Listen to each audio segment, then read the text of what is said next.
Уравнение состояния газа.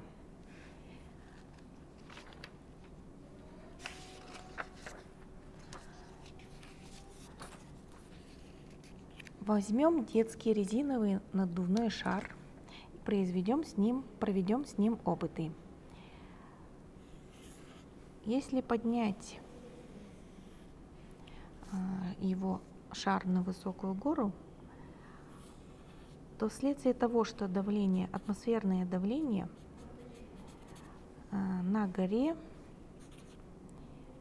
меньше, чем на уровне поверхности Земли, по которой мы обычно находимся.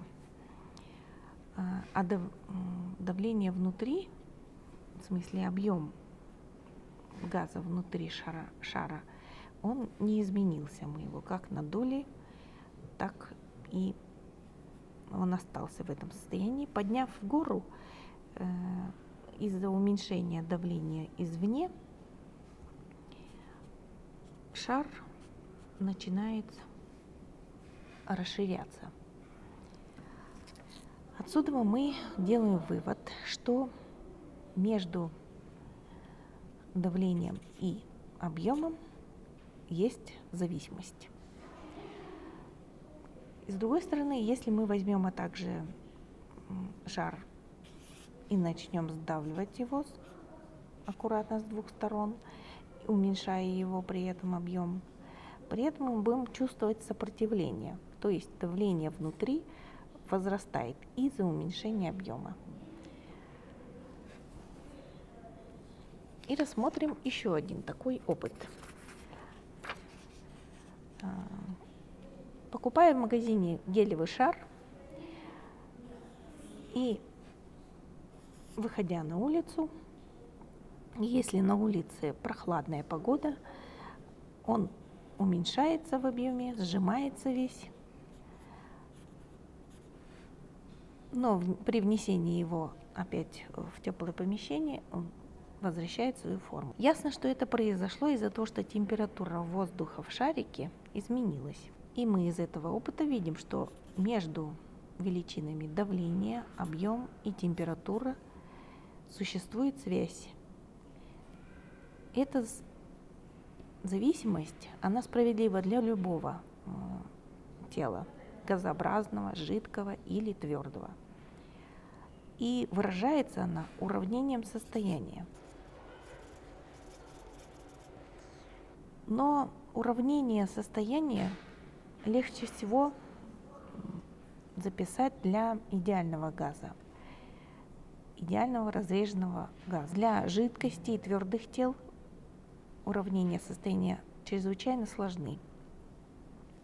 Но знание уравнения состояния важно при исследовании тепловых процессов, что позволяет полностью или частично ответить на 3 группы вопросов. Первое. Определить одну из величин, если известны 2 другие. Мы можем определить давление, зная температуру и объем. И также наоборот, зная давление, объем, определить температуру, также и в обратном. Второе. Можно сказать, как будут происходить различные процессы в системе при определенных внешних условиях. Например, изменение давления газа при увеличении температуры, то есть при нагревании, если объем неизменен, константа. И третье. Определить, как меняется состояние системы, если она совершает работу. Например, если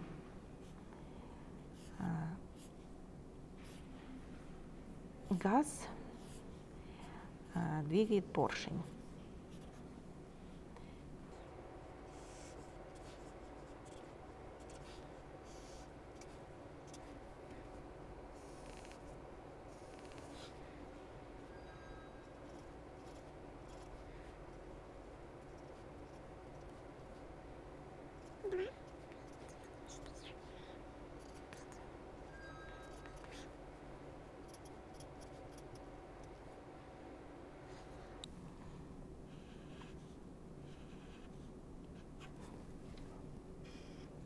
вывод уравнения состояния идеального газа. Так, для этого мы рассмотрим два процесса: изобарический и изотермический. Значит, мы нарисовали две изотермы при разных температурах постоянных и перейдем от одной изотермы к другой. И согласно закону вот первое, Гелиуса К, запишем выражение. То есть это когда у нас давление постоянно. Вот давление у нас постоянное равно P1. Мы от одной изотермы переходим к другой изотермы.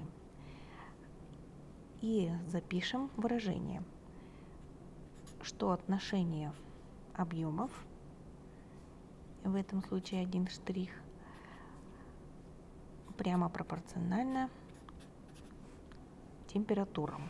В точке при постоянном давлении объем 1, температура 1, ей соответствует, значит, V1 штрих, температура T2. Отсюда из этого выражения мы найдем V'1, и оно будет равно V1 умножить на T2 делить на T1. Теперь согласно закону Бойля-Мариотта,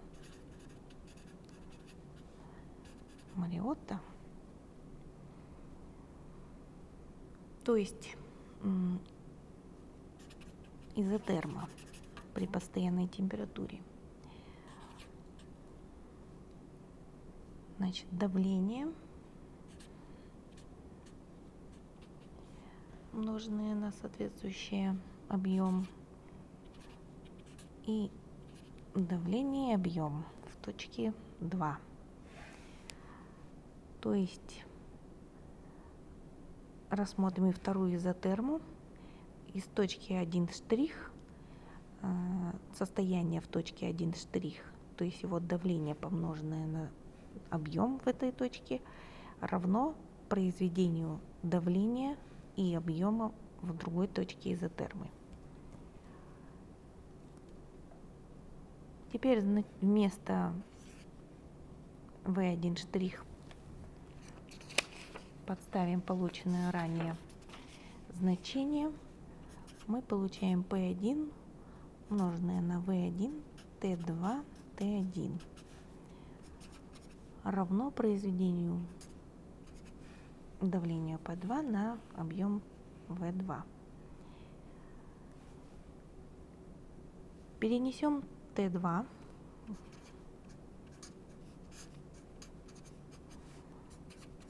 в правую сторону. Получаем уравнение состояния идеального газа, когда все три величины зависимые друг от друга, взаимозависимые. И получается из этого выражения, что независимо от начального и конечного состояния газа, произведение давления газа данной массы на его объем, деленный на абсолютную температуру, есть величина постоянная. И хорошо бы знать, чему она равна. Для этого возьмем 1 моль вещества, его объем 1 моля газа обозначим через V с индексом m, объем 1 моля газа. 0 градусов Цельсия, это будет 273 Кельвин. Давление, атмосферное давление 101 325 паскаль. И тогда объем 1 моля любого газа один и тот же, и он равен 0,244 десятитысячных метра кубических на моль. Мы выяснили, что давление, помноженное на объем, деленное на температуру, является величиной постоянной. Подставим наши значения. 325 паскаль.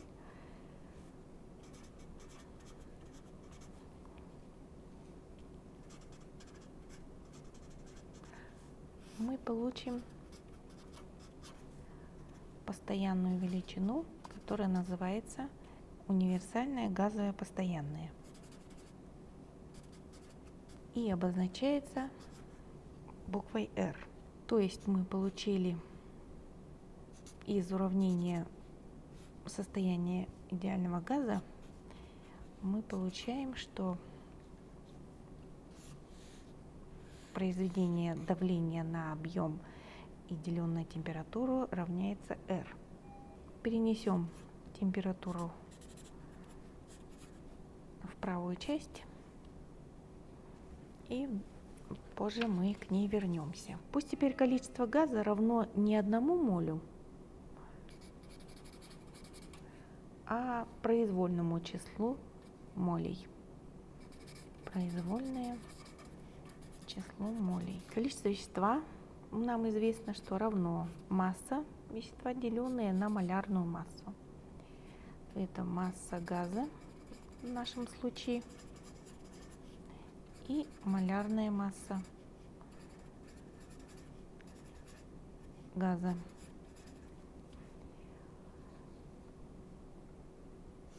Так, объем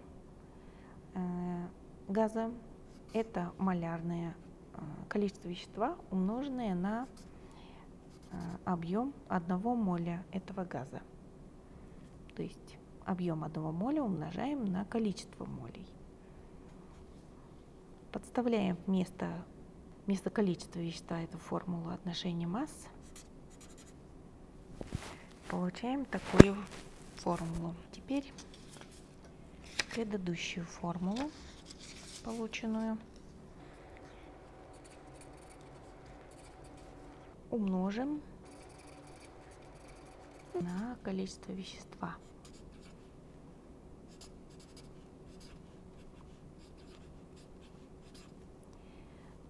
И вот это выражение заменим объемом.